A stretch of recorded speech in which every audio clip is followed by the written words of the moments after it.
Where the hell's Ape? It's like I'm playing cards with my brother's kids or something. Can't even get to the show on time.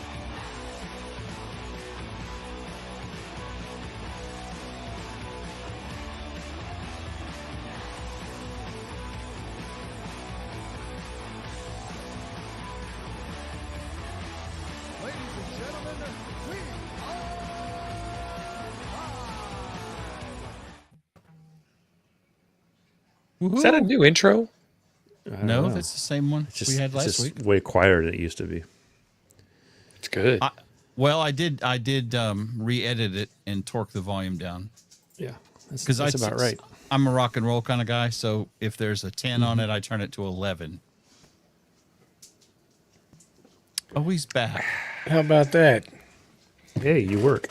Listen, if it jams up again, I'm just gonna call it quits. I'm starting to get a little upset. That's not very professional, Ape. Yeah, I know. I know. I don't know what to do about it, but I know. Winners never quit, man. Quitters never win.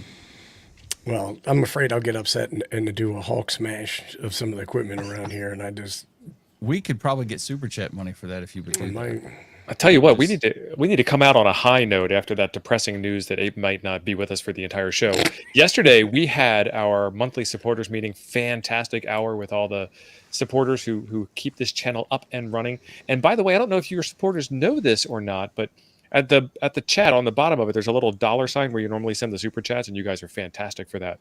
But as a member, you have a monthly milestone chat that you can send that's free and looks just like a super chat. So if you click that button, we might get Ape to dance, work out some of that negative energy he's got going on.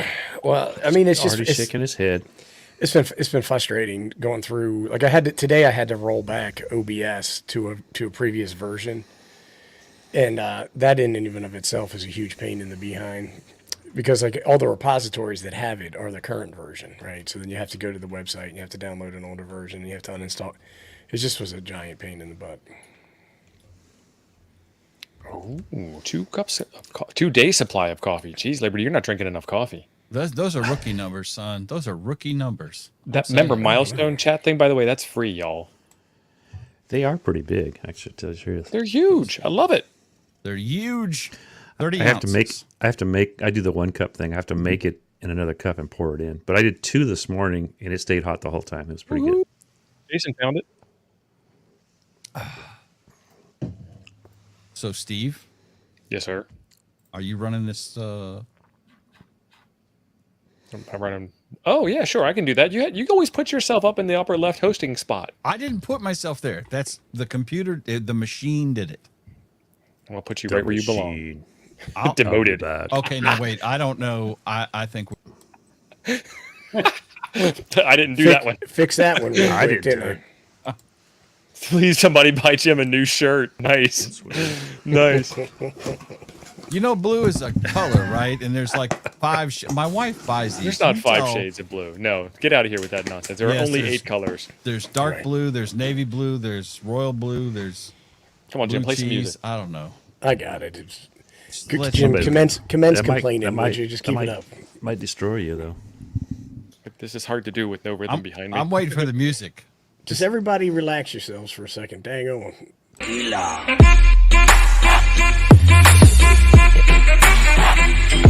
Ooh, got Tony dancing. Thanks, Evan. That's awesome. So, great. Back to the introduction of the show, already in progress. What we're doing tonight is we're talking about transmitting without a license during emergency. He needs some milk. Situations. Gotta trim that up. Yeah. And so what happens is they tell you all the time that you can transmit on any radio at any time that you deem an emergency. And what we're going to talk about is how that's probably not a good idea. I mean, if you have an emergency, do it. But the reason why we want you to do it ahead of time with a license is because, well, we'll get into it. We'll get into the details. But I want to introduce our guest, Tony DeWitt. Tony was with us last Saturday. We had an awesome show with Tony last Saturday. We got lots and lots of positive feedback, and we took all of that positive feedback and begged and pleaded for him to come back another day. And the promises we had to make this man. The promises we had to make this man to be here. Tony, how are you doing tonight? I'm doing great. Excellent. Thanks for being here, Tony. Yeah, we Although appreciate it. I am having a little trouble seeing because they dilated my eyes at the eye doctor's office today. So, Oh, Probably better that way, honestly. I yeah. pay good money for that sometimes. for a different way. It's a good thing. It's a good thing you got Tony on retainer, right? Right. Yeah.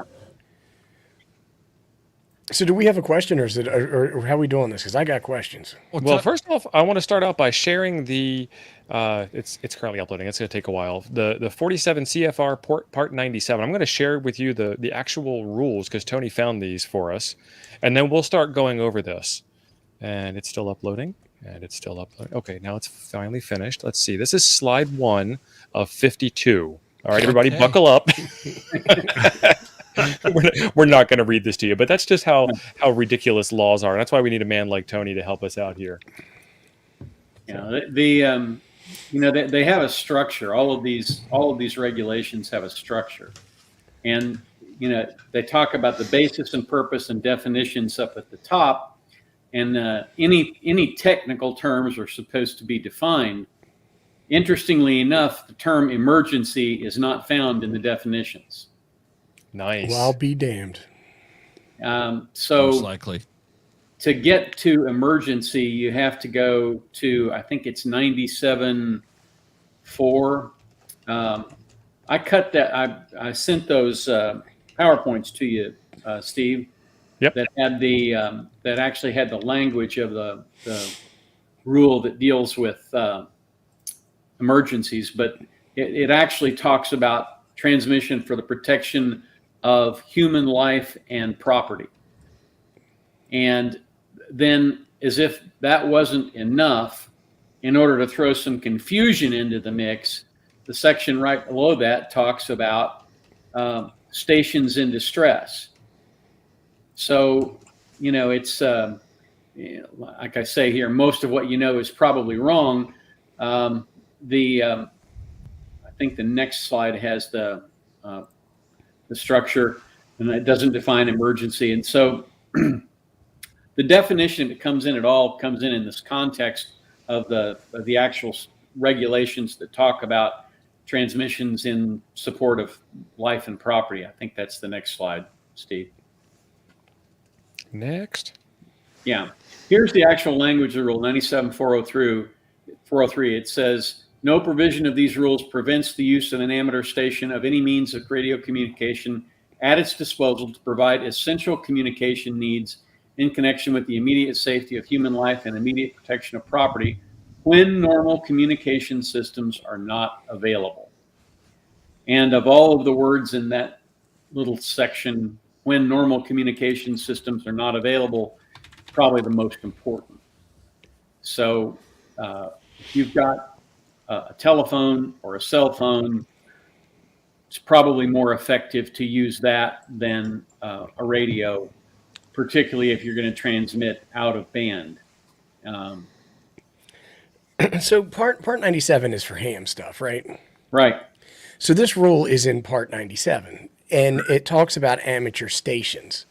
Mm-hmm. Now, if I was going to transmit on, say, 800 megahertz in a public safety frequency, that's not governed by Part 97, right? No, but your license is governed by Part 97. And it says, when it talks about these rules, it's also unclear as to whether it means Part 97 or it means the entirety of the CFR under Chapter 47, which is the FCC. So it's really, there's a lot of ambiguity in these rules, and nobody has felt the need to push it.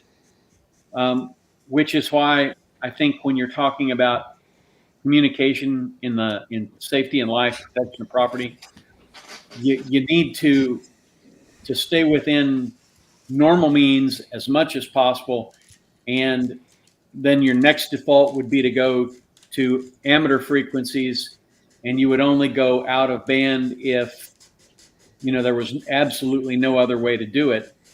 And, there's a big difference. One of the things we talked about on Saturday was, what if you stop along the side of the road and you've got a police officer who's been shot and needs immediate medical attention? Could you pick up his radio and call for help? I think you probably could, because first of all, although you could use 911, you're going to have to go through a 911 operator. You're going to have to explain things. You're going to have to. It's going to have to sort of click with that person that you've got a real emergency, and that's the only person you're talking to. Whereas if you got on a police radio and said, we got an officer down out here on I-85, well, you'd be getting every police officer in 20 miles to come running. Exactly.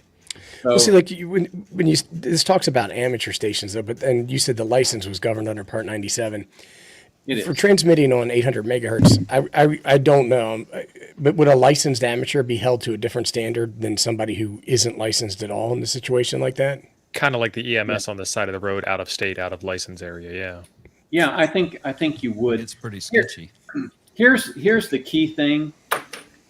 If there is an actual emergency and you're honestly trying to help and you're using that 800 megahertz frequency to do that because, you are there at the site and you take the radio that the police officer has or, whatever, that's different than saying, than having a, some kind of radio, a Baofeng or a DMR that you converted to 800 megahertz and using that, because that sort of shows an intention to violate the rules, whereas the violation that occurs when you're picking up the cops radio Right. is a violation of necessity. Well, There is a recognized defense in criminal law that I think would apply here. The defense of necessity is I had to do it. There was no other way. And, lives were at stake. isn't that similar to a Good Samaritan thing? Yes. Pretty See, much. like I would think that calling for help. Now, I've got a buddy. His name's Nick, and he's over at the Northwest Ham Just Nick? What? channel. I don't know. His name is Nick. Anyhow, he intercepted a call from a guy who crashed a Jeep in the woods. They couldn't get cell phone service, and he was able to broker them to get to 911 to get help to go out there, dispatched, and save the guy. I totally get that and understand that. But if you're in range of a cell phone tower and you attempt to call for help on any amateur station, amateur frequency, it sounds about the dumbest thing in the world to me. First thing, somebody on the repeater is going to bitch at you for using this repeater. You're gonna get that. You're gonna get your signal's bad. What kind of radio are you using? How's the weather over there? I can't imagine using an amateur frequency for a legit emergency when something else is available. Right. And that's also illegal. Well, yeah. It says right here is when the other communication systems are not available. Right. Right. Which seems a little crazy too, right? Yeah, Well, so a lot but of people it in goes- the chat are getting stuck on the amateur station part, and so am I. So this is Part 97, like Abe said, specifically dedicated to amateur radio. And if I already have a license, I can use my amateur station to make an emergency call. So this seems Yeah. very inclusive of hams and not very inclusive of the world. So if an unlicensed person crashed their car on the side of the road, came up, knocked on my door, found nobody was home, but the door was unlocked, weird, came in, saw I had a shack full of ham gear sitting here, keyed up a radio and started talking, that's a totally different world. Yes. That is Well, I mean, exactly right. What Tony was saying pretty much nails it. If you create a radio just to have an emergency radio, you're really kind of going out of your way to expect the situation to happen, right? Oh, I've got a what's the word I'm looking for? A pirate P25 phase 2 radio that I managed to wiggle into the local trunk system.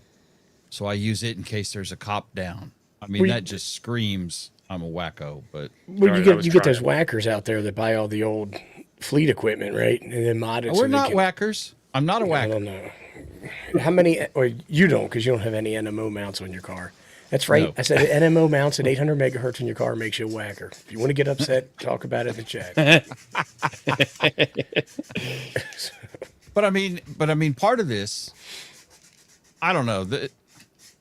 It seems like we're getting, in my opinion, getting wound up over nothing. The situation where this would happen.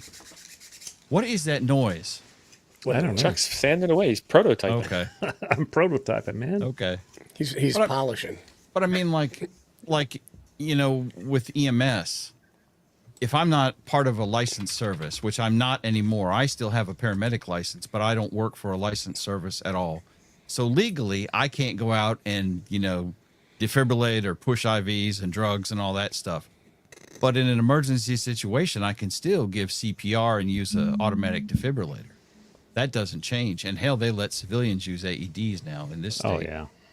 We Yeah, do I here, think too. probably in all 50 states now. But Well, there's a big difference, Jim, between well, doing what I do, which is keeping a bag in the back of your car that's got an Israeli bandage and a tourniquet and all the stuff that you might need for trauma.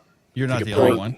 You You're not know, the only one. Yeah, I mean that I think is a smart thing to do, and because you're preparing for something that might happen and it could be anything, as opposed to having something just to get a hold of the police, like you said. I mean, I think that's Right. a huge difference there.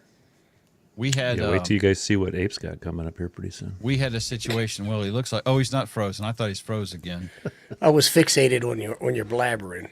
because his gas station PC is giving him fits. Oh, it's upgraded to the whole PC now He got his whole PC at the I don't Walmart know gas about quick- station, at the Quick Wawa. stop. Quickie Mart. the Quickie Mart. That's what your wife calls it when you. Never mind. Never mind. Never mind. The Family Quickie show, Mart fam- is in the Family Simpsons, show, right? Jim. Chuck, Daddy, and Daddy are fighting again. There they go. I don't know what I was going to say. Never mind. Forget it. It wasn't important anyway. The show is Right. better off now. Right. Completely sidetracked. Oh man. Well, I mean, it comes. I guess it's like the reasonable man test, right? So I in hate that word. EMS, It's a reasonable person. Yes. okay, We need to use the language of inclusivity, Jim. reasonable, non-binary, upright humanoid that lives on this planet. Does that cover it? That includes big feet or big meter. It could. It could. Jesus Christ. Bless your heart, Jim. He's So looking like for his snacks. if you come across someone choking, who's choking on something, reasonably most people know how to do what's referred to as the Heimlich maneuver. We had the Heimlich. Right. No, never mind. You have to pay extra for that sort of thing. So that's the reasonable. sorry, folks. I That's what a apologize. reasonable. I'm trying, but that's what a reasonable person would do in the same situation.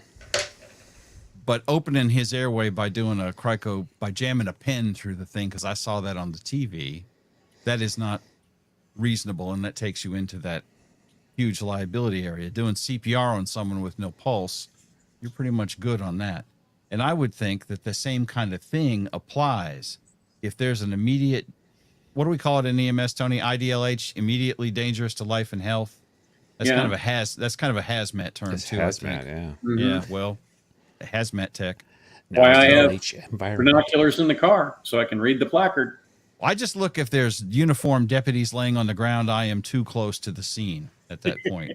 That's what we use for gas detectors. But if it's a situation that's immediately dangerous to life and health, then the rules be damned. And I don't think you're going to I can't imagine that you would get in trouble for a situation where a danger to life is in progress.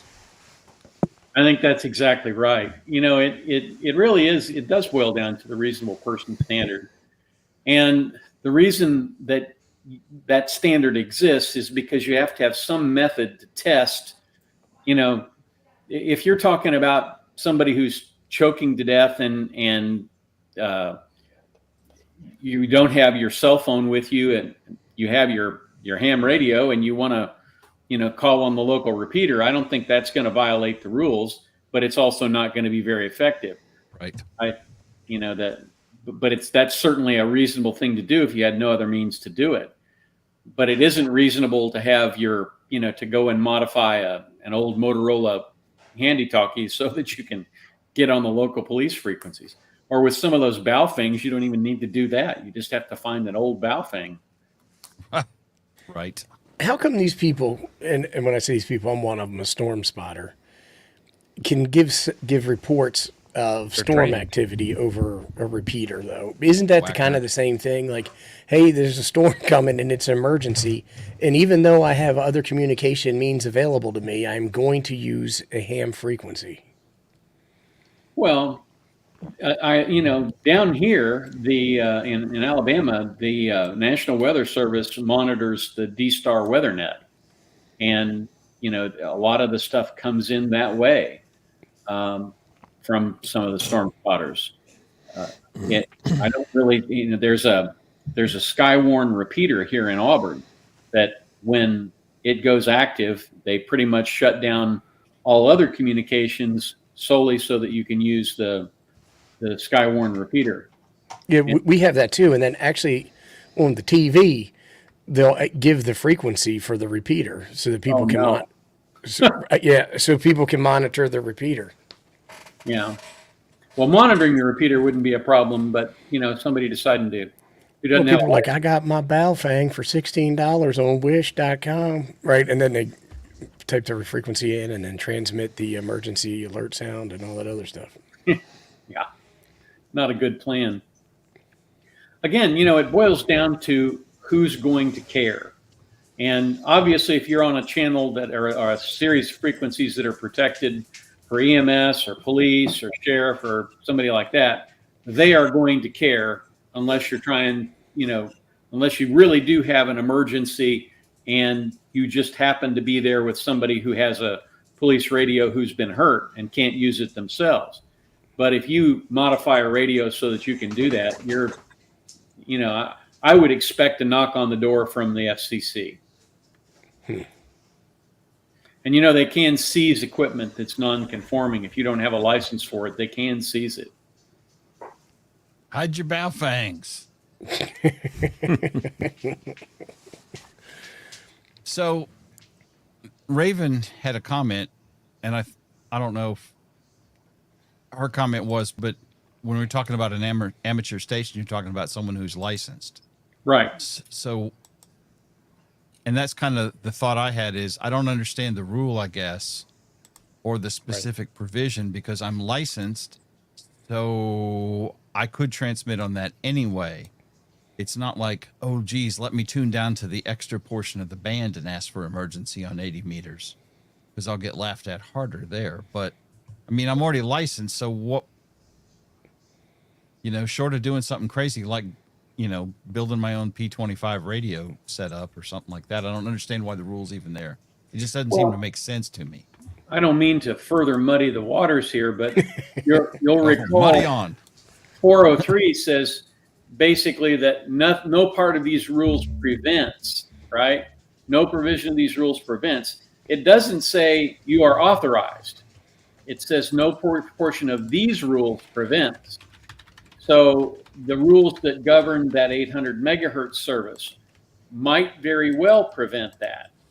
And you might not know that unless you went out and looked at, and who's going to do that in an emergency? I think that's what this is really about. It's trying to make sure that if there is an emergency or there is a danger to life and health, that you have a way and sort of a,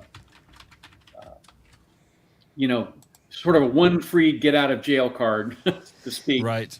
In that situation. But again, it's going to have to be, real and immediate safety of life and health, not, we're getting a lot of rain and it could flood tomorrow. That's not an immediate safety of human life. So is there a separate part for public safety rules? I would assume that there is a separate series of regulations that deal with the public service frequencies. Yes, I have not specifically researched that, but I would imagine that it's in one of the other parts of 47 Code of Federal Regulations. And then Ron is asking if he's not a licensed ham, which he is. Don't let him lie. Mm-hmm.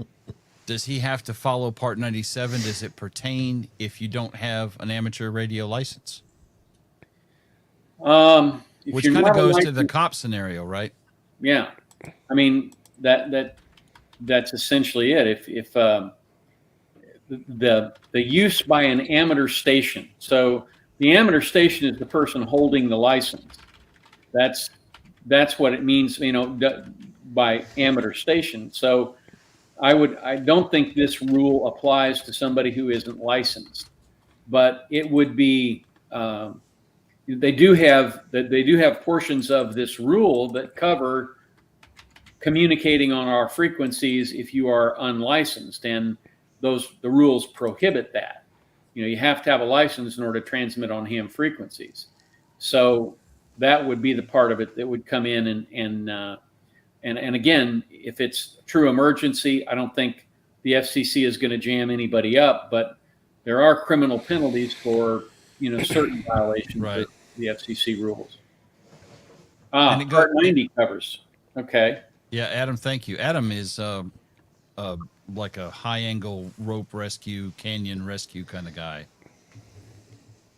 which just makes me tired looking at it when he does it. So, that's one of the reasons I could never be a fireman, at least not in a anything other than a volunteer department, with 2 horse-drawn pumpers, because they have to climb ladders and get up on ropes and do all kinds of stuff. I used to watch Squad 51 on TV, and those guys would get up there on cranes and stuff. I couldn't do that. I get a nosebleed when I take the last step on my step ladder.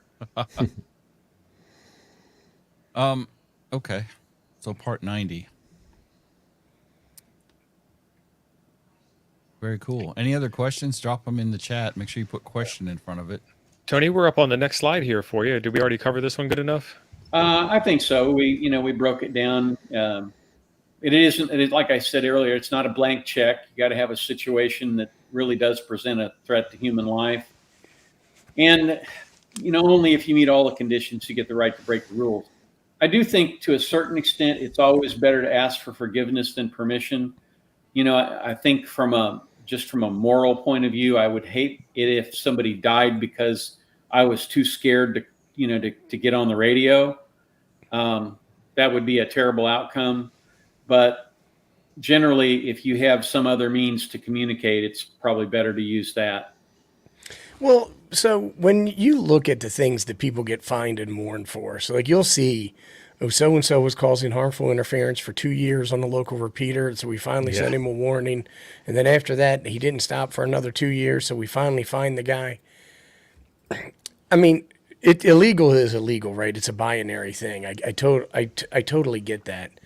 But if you do something legitimately to help, I think the rule of just don't do something stupid, right? Like if somebody really needed help and that was the way to go, then I think it's go ahead, go. I'm with you. I would have a hard time with myself if I let somebody bleed out because I was scared to use a fireman's radio that was sitting there on the ground.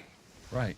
Yeah. Yeah. And John Correa talks from over on Active Self-Protection, talks about the rules of stupid, which are don't go stupid places at stupid times with stupid people and do stupid things. Sometimes That- stupid that- person's yourself. Yeah. Yeah. That Stop pretty that. much you could apply the same kind of logic here. Don't do something that is stupid with radio. And I think that would pretty much cover it. The interesting thing to me in all of this is that, you've got this station in distress language, and it says, there's a difference between an immediate threat to life and property and just a station in distress.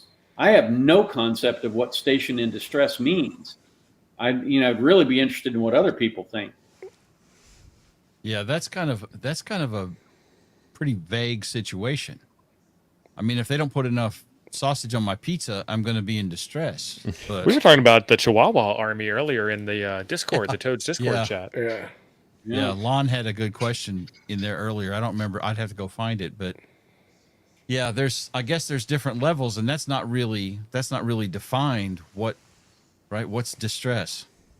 Yeah, and that is not a defined term, and neither is emergency. That's the problem with bureaucrats writing regulations, and the fact that the way this works is if you do get jammed up with something like this, they're going to make a determination administratively about what to do about it. And if they issue a fine or anything like that, you have a right to go seek judicial review.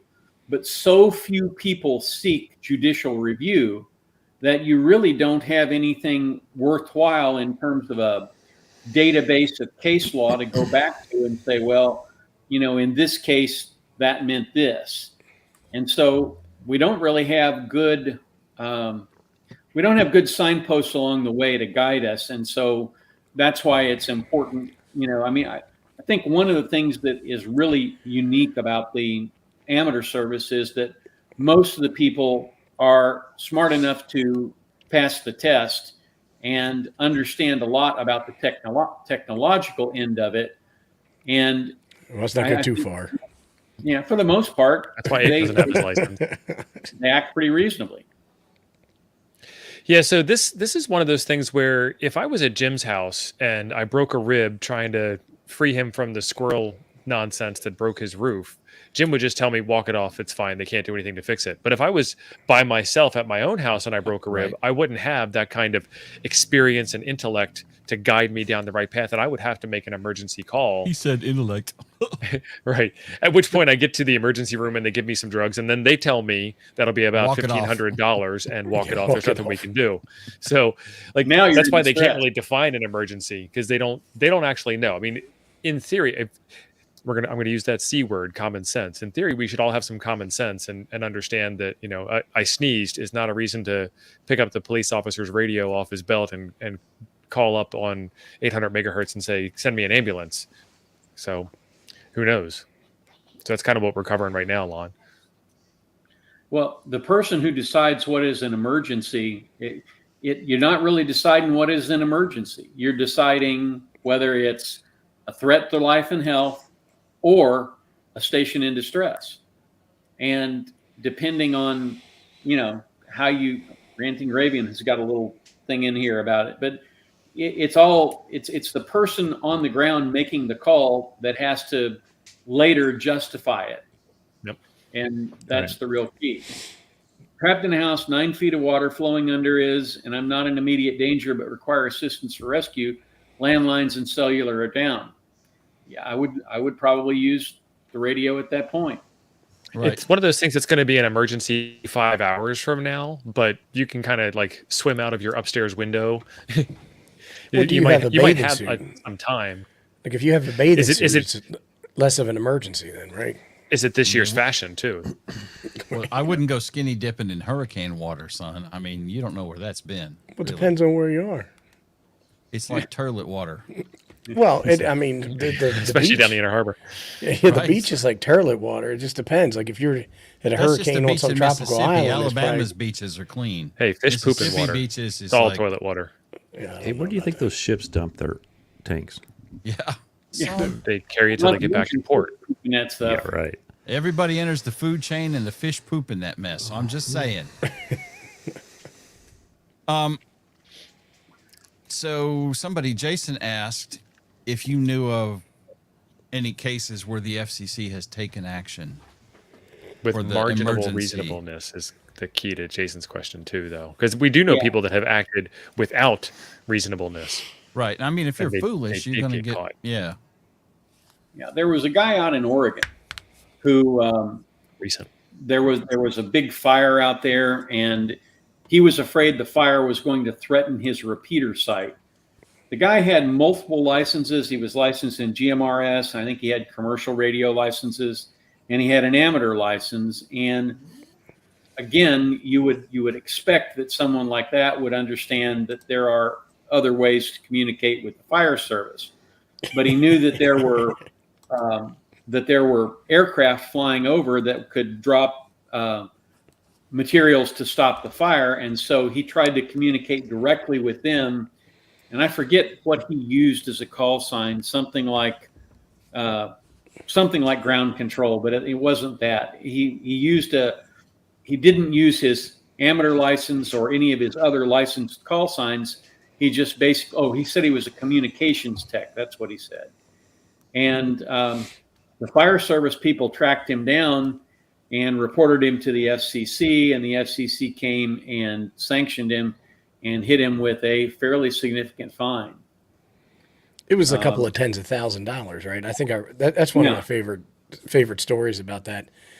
Like that's where you can't be like, I smell smoke too. When the fire department bans and you think that you're helping out, where some of these guys think that they're providing legitimate service by doing that.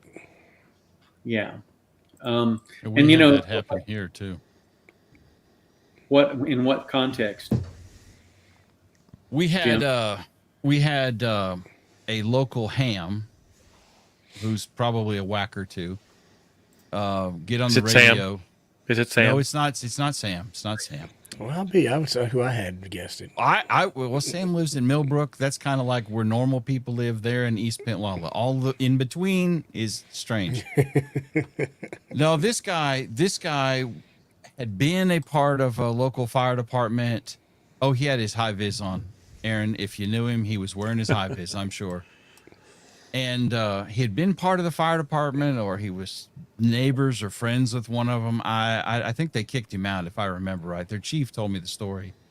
And they had a structure fire, and he got on the radio and was using his old call sign with their fire department, I believe, and issuing orders and directing units and whatnot. And that did not work out well for him. I don't know that the FCC got involved, but I know the sheriff's office got him for interfering with firefighter operations. I don't know what the exact charge is. I have no idea, but Obstruction. Something like that, of yeah. rescue. Yeah. yeah, something like that. Because I know there is a state law in Alabama about interfering with fire and EMS. So, Yeah. but yeah, same kind of deal. Some knucklehead got on the radio on public safety frequencies because it was an emergency, whatever it was. I think it was a structure fire. I'm almost positive.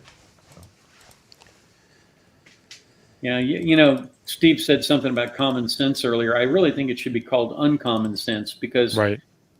most people, I think, have some degree of it, but the degree of common sense that they have is often situational, and in certain situations they lack it. Usually related to self-interest. Yeah. Right. Yeah. He was fire department adjacent. That's correct. Yeah. Next slide. What do we got? Now, this is the station in distress rule, and it says no provision prevents the use of any amateur station in distress of any means at its disposal to attract attention or make known its condition and location and obtain assistance. So, it doesn't even talk about the radio there. Oh, there he is. If I dress like that, though, it's okay, right? I mean, I've got the red Yes. bow fang, I got the high Totally vis, professional. the shooter glasses, all that. Yeah, the shooter Yeah. glasses, I think, are the important part. We're in the back of the engine making fun of you, Hell yeah. I just wanted to make sure. or in the front. And how many days had you been on the job at Walmart when they let you have the red radio?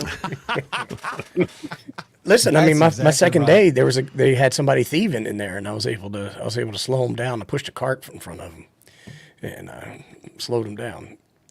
Did you see where some guy, he was 80 years old working at Home Depot, and Yeah. some guy went running out and knocked him down, and it killed him. Wow. So now, instead of being charged with shoplifting, the guy's going to get charged with homicide. So, Wow.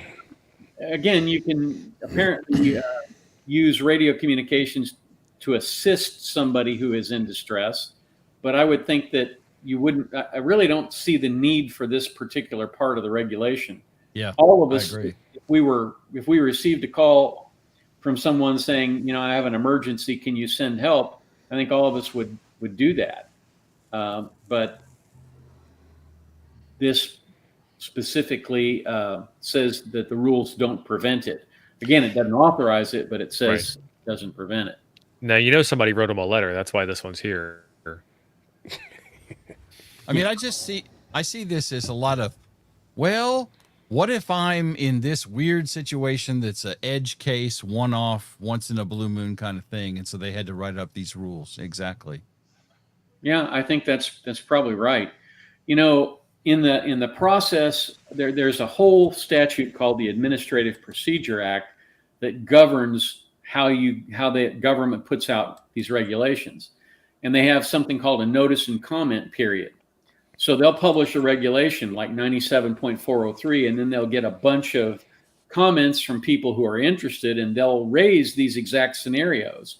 And a lot of times they will modify the second draft of the regulations to include something that takes care of those particular scenarios. Liberty's got a comment. I don't see any issue with it. You're just relaying a distress call. Right. If you've heard a distress call from a maritime station, you can't necessarily communicate with that maritime station, but I think you can certainly relay the message to the Coast Guard. Maritime, you have to be on the water, right? Yeah. My understanding is that to use a maritime radio, you need to be on the water or in a boat, and the boat has to be in the water. You can't be on the back of a truck. Yeah, and that's not just the ocean. I mean, I have a boat that's on Lake Martin, and we all have VHF maritime radios up there. Mine I floats. thought you had a boat that was on your front lawn. It's on the back lawn right now. Back But it right, could be all in right. the lake. It's on the ground, He tries kind to of make it- buried. My boat's in Lake Martin. Right. Well, I mean, my point is, it's a lake, Beavis. It's not in the In the ocean. backyard. That's what. Every Jeep down in Baja has a maritime radio on it, pretty much. Yeah, but see, I don't know. To the point, I don't know what the rules are for using. I mean, as far as I know, the same radios that I carry on my boat, a VHF marine radio, is the same one you'd carry if you had an ocean-going vessel of some sort. Mm-hmm. Or if you're bear hunting in the north woods of Wisconsin. Well, hell, no one cares, right? It takes the radio waves extra time to get out of the cold. Yeah. Everybody who does bear hunting up here has marine VHF radios Really? that they use. Okay. Yeah. But them jokers are expensive. I know a lot of guys who do kayak fishing, like they go out on the kayaks and fish for bass and stuff like that. And they all use maritime. Kids out here is using Bovangs, I think, those type of radios. I'm assuming you have to be licensed to use the maritime radios, right? I don't think you do. No, sir. Really? That's interesting. I didn't know that. I mean, I have vessel operator on my license, but that's the boat license. So Yeah. I don't remember the rules on it. There's no special license for it. Oh. Well, I learned something new today. I would have thought that, given that it's a VHF radio with restricted frequencies, that there would be some kind of, Well, it's like FRS. It's channelized, and you can't. There's no programming a marine radio. It is. That's it. The only thing you can really get in trouble for on a marine radio is a channel 9 and 16 are the emergency channels. So, I wouldn't be tying up with 3 or 4 other boats and partying and talking to each other on channel 9 or 16. But Yeah. Let's see. Distress. Yeah, this is again. It gets back to this whole station in distress. Is it something less or something more? And I don't think the rules tell us enough, and I don't think there's any case law that helps us decide.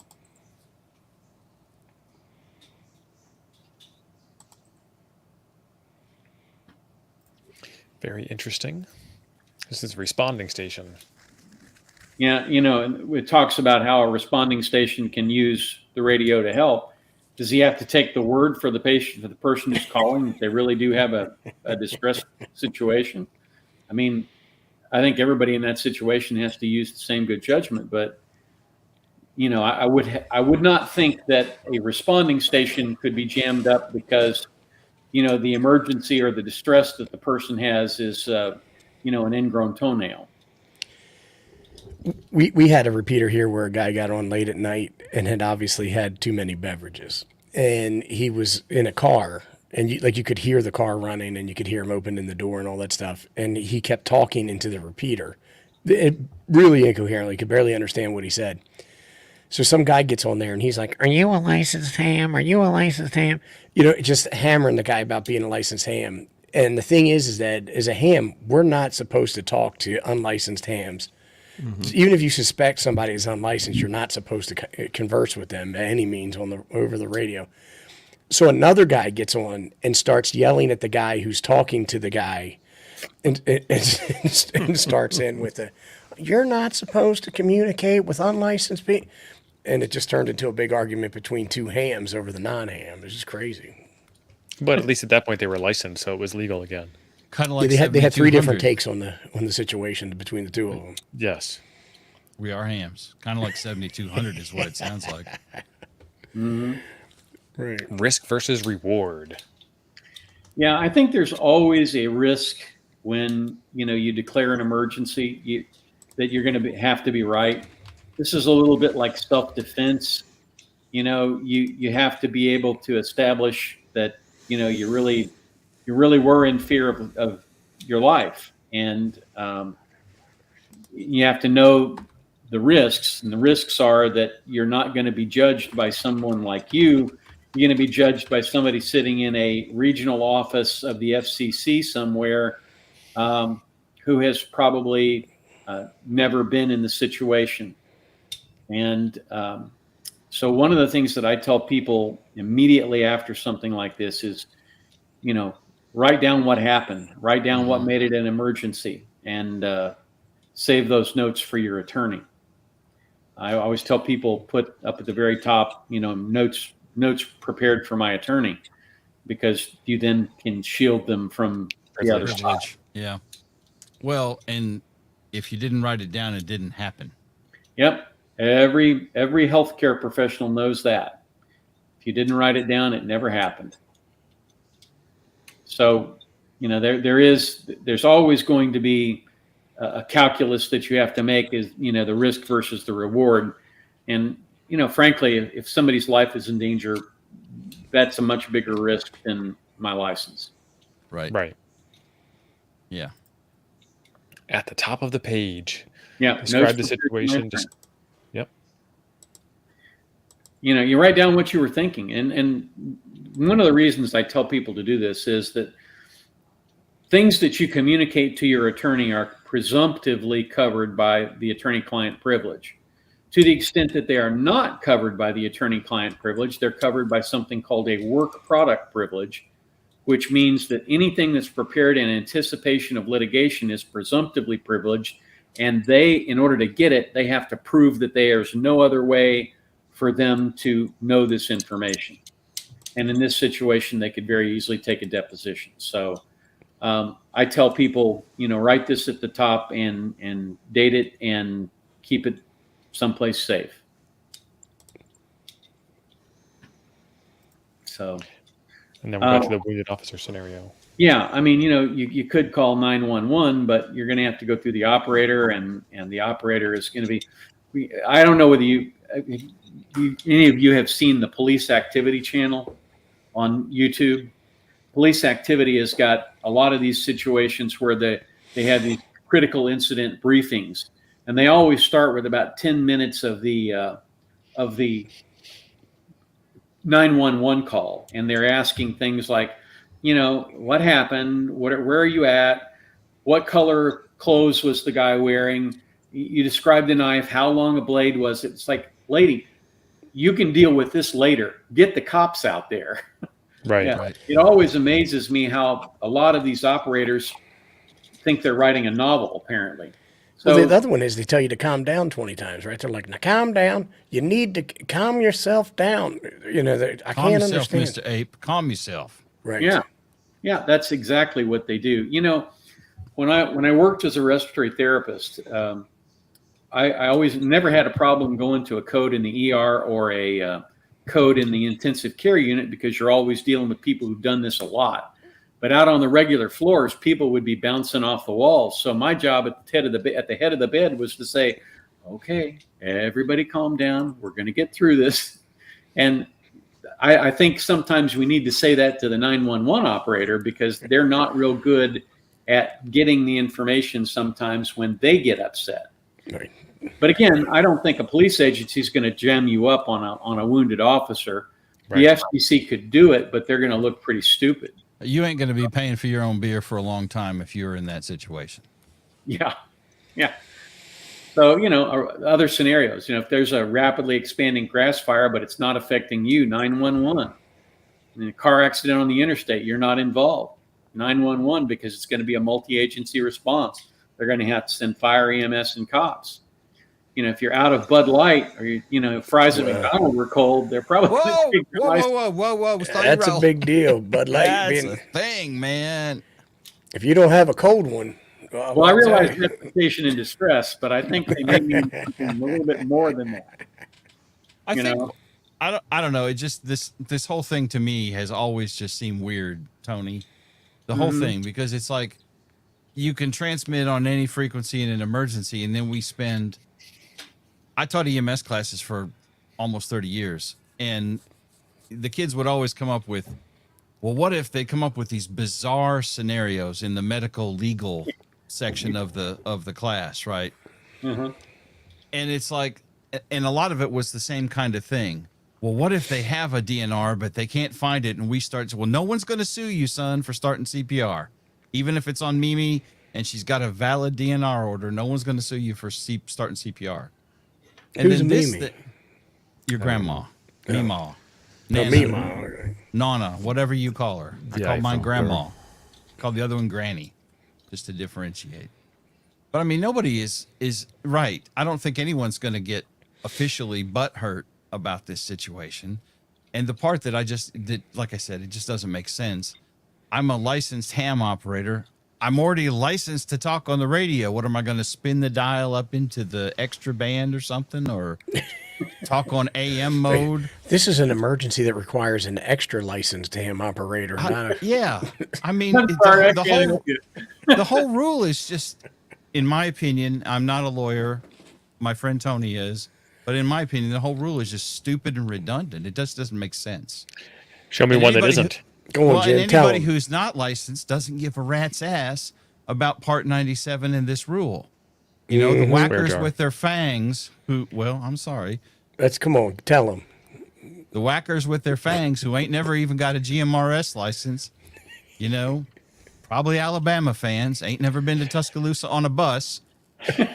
They don't care about Part Jim, 97. we're going to have to take you to the gas station after this. Sorry. He's going to need to get some of them calm pills I got at the gas station. I need some Diet Dr. Pepper. I Take really your do. blood pressure, son. I think you've had enough. How much should a That's just me. 2-liter of soda cost? I don't know. I buy the liter bottles. They go flat too fast. I never buy them, but I had to get. I was out of soda at the house, so I needed a cold pop when I get up in the morning. So I stopped at the gas station. I didn't buy a USB cable, but I bought a 2-liter. Damn thing was $2.35. That's still cheaper than the 20 ounce. I'm That's like, I cheaper remember. than a That's a 20. good point, but that wasn't cold. But I said, look, I remember when these things were 99 cents, Right? and the kid with his face all pierced is like, dude, it's $2.35. Son, I remember when $2 need would me to get me a count it pack out of for you? smokes and a soda at the gas station. Right. Thinking anybody else in the world has heard about these rules. Well, that's probably a good point too. I did kind of go full Molson 45. You're exactly right. Yeah. Man, What were we saying before the show? Something about calm down, son, or whatever it was? The simmer down, vernacular? Simmer down. Simmer down, Right. son. youngin. But that wouldn't work for him. No.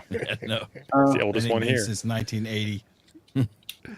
And this is just sort of my own feeling about whether or not to ID. If you had to get on a public service band to call for help, would you ID? I mean, your ID is only your call sign's really only good on the amateur service, but the fact of the matter is, it tells people that you're playing by the rules. That that gives them a ready means of identifying you, and shows that you're acting under a claim of right. You're not afraid to give your ID.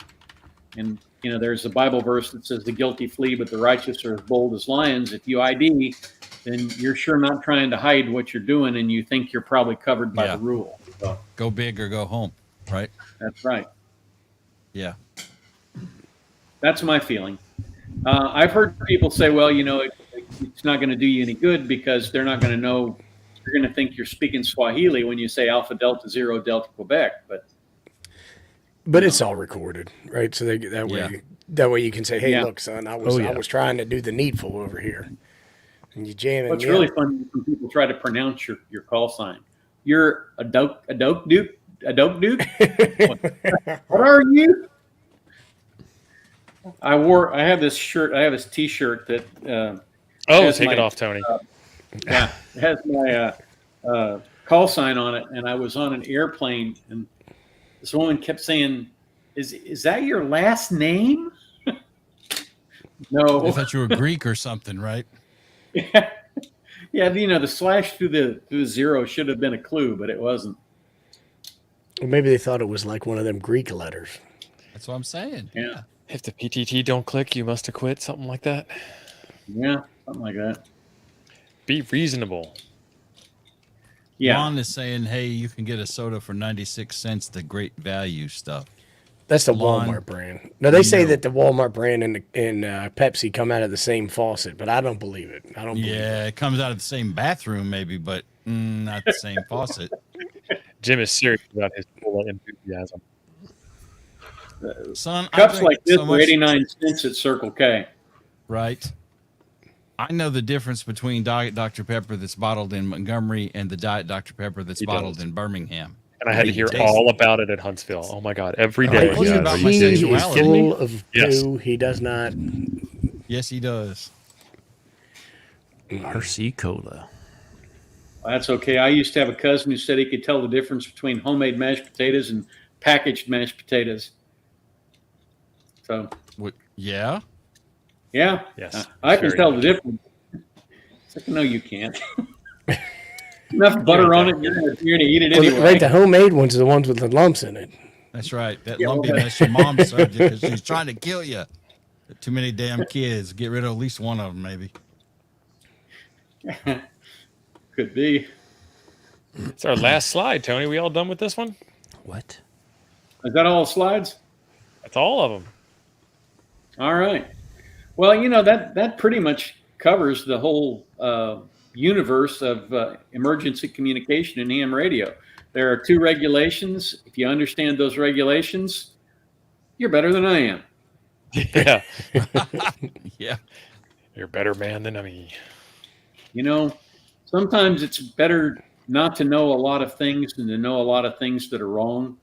And I freely admit, I don't know where a court would come down on some of that stuff, but I do think that there is a rule of reason inherently in the law that says when you're trying to save somebody's life, you got to give people just a little bit more credit. Yeah. Well, it's like I was saying with the Good Samaritan thing.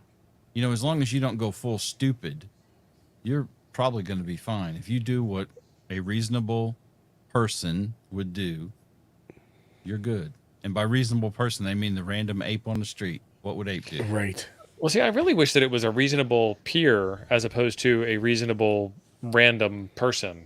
Because what a livestock farmer does with his livestock, not going there, is different than what a horse enthusiast would do with their pet horse.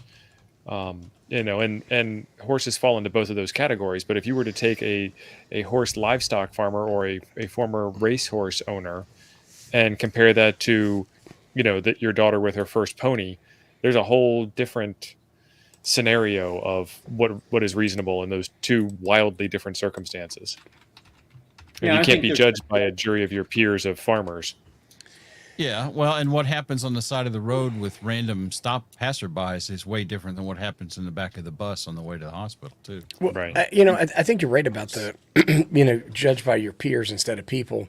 So I was watching the news because I like to watch the news, even though it's not Is that real. why you're angry tonight?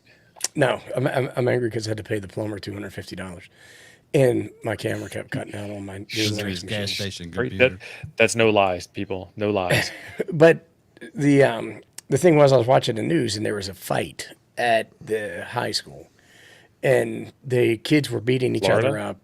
In Nebraska, the kids were beating each other up and videotaping it. The other kids were sitting around taping it and publishing it on the internet. And all these people were like, I had to find out my kid was fighting at school over the internet instead of the school calling me, and all these parents are outside going crazy, and they start fighting, and they're pushing and shoving, and they're trying to get into the school, and they're yelling at the police and all this other stuff. I'm like, these people need to and I did say that, these people. I said they need to understand the kids are doing exactly what they're modeling after the parents and the way the parents are behaving.